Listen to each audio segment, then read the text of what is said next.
Halo semuanya, selamat pagi, siang, sore, atau malam. Perkenalkan, nama saya Raja Akbar Namurarambe dari kelas Komunikasi Antar Budaya Ilkom A. Pada hari ini saya akan menjawab pertanyaan kuis dari KBS.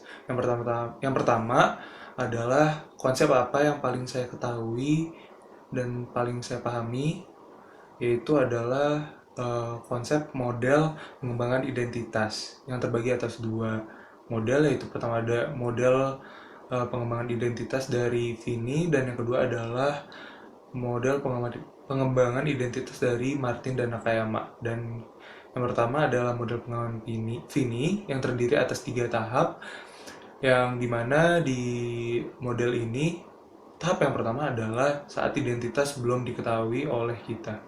Jadi misalnya ini sering terjadi saat kita masih kecil.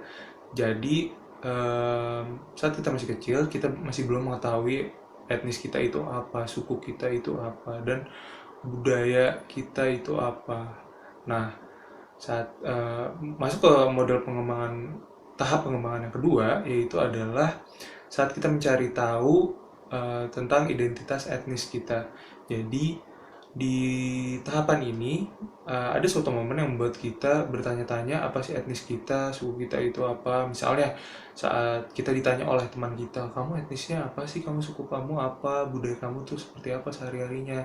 Nah, saat itu kita mulai mencari tahu. Misalnya kita bertanya kepada orang sekitar kita, atau mungkin kita bertanya kepada orang tua kita, apa suku kita itu seperti apa, etnis kita seperti apa, budaya kita seperti apa.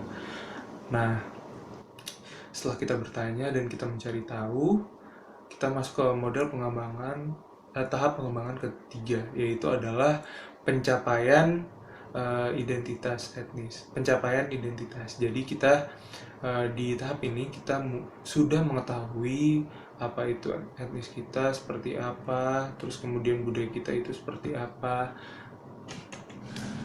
Nah, dan di situ kita juga sudah menerima budaya kita itu seperti apa. Masuk ke model pengembangan yang kedua, yaitu dari Martin dan Nakayama. Nah, ini adalah pengembangan yang memperbarui model dari Vini. Jadi di sini ada 4 tahapan dari Martin dan Nakayama.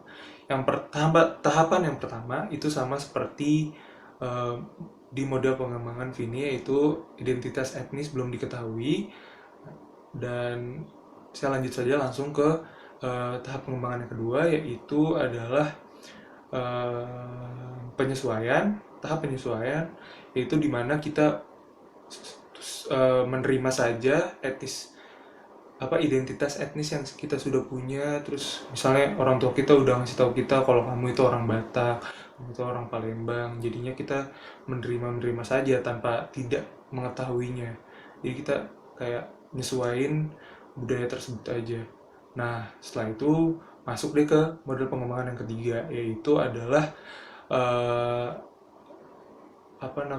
resistensi dan pembedaan. Jadi di situ kita mulai bertanya-tanya akan etnis kita, budaya kita. Sebenarnya kenapa sih orang Batak harus melakukan tarian tortor? Kenapa harus pakai pakaian ulos? Nah, di situ kita mencari tahu kenapa harus seperti itu, dan kenapa kita harus mengikuti budaya ini, manfaatnya apa.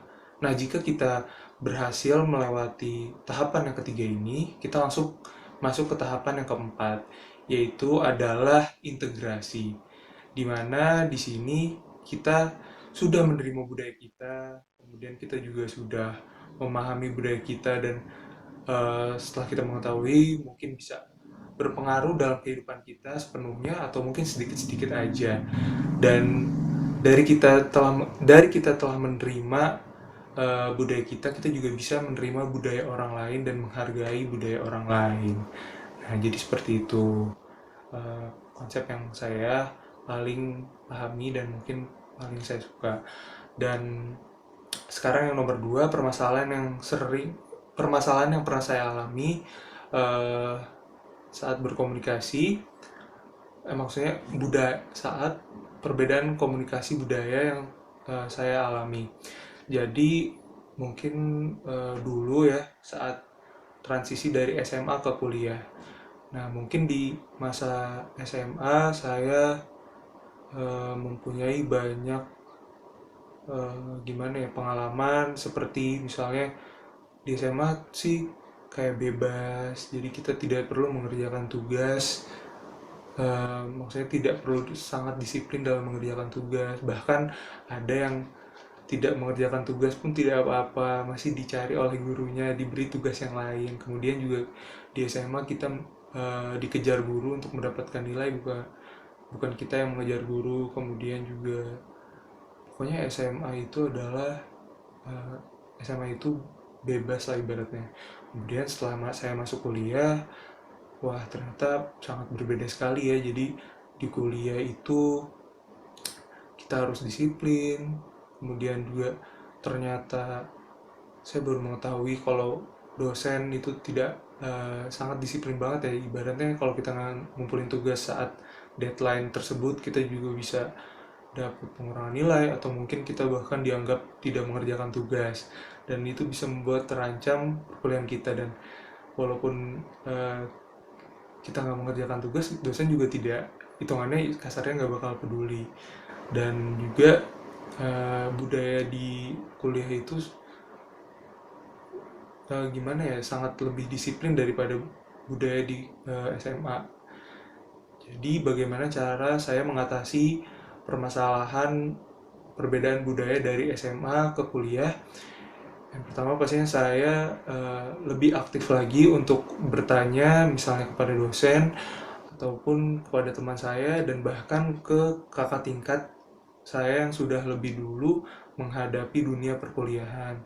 Kemudian dari situ juga saya lebih disiplin lagi, lebih menanamkan sifat disiplin pada diri saya agar tidak tertinggal dari pembelajaran perkuliahan. Kemudian juga saya tidak menunda-nunda tugas agar tidak menumpuk tugasnya.